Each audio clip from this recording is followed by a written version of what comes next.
levando Ele mesmo em seu corpo os nossos pecados sobre o madeiro, para que, mortos para os pecados, pudéssemos viver para a justiça.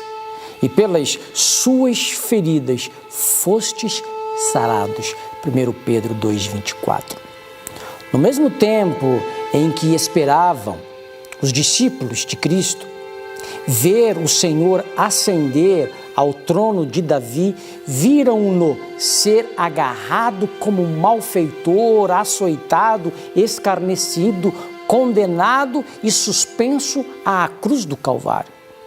O que os discípulos haviam anunciado em nome do Senhor era correto em todos os pormenores. E os acontecimentos preditos estavam mesmo então a ocorrer.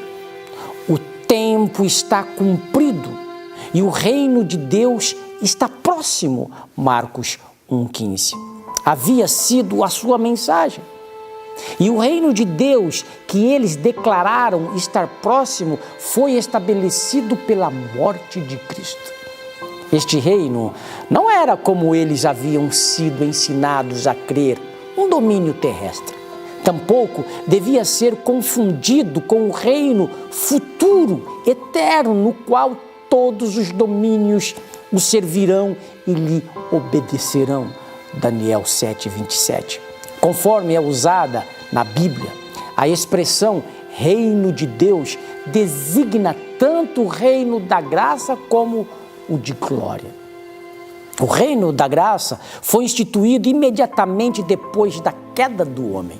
Contudo, não foi efetivamente estabelecido antes da morte de Cristo. Mesmo depois de entrar para o seu ministério terrestre, o Salvador poderia ter se recusado ao sacrifício do Calvário.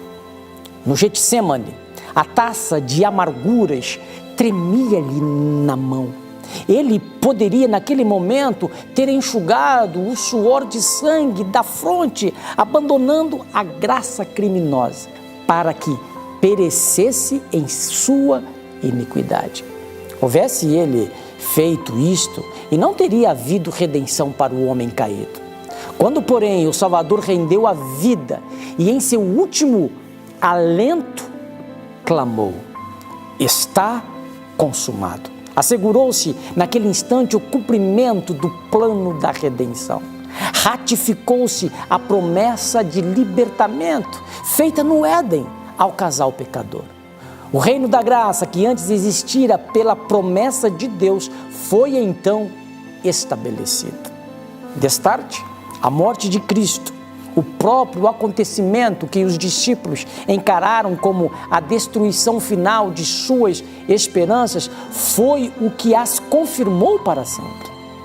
O acontecimento que os enchera de pranto e desespero foi o que abrira a porta da esperança a todo filho de Adão, e no qual se centralizava a vida futura e a felicidade eterna de todos os fiéis de Deus, de todos os séculos.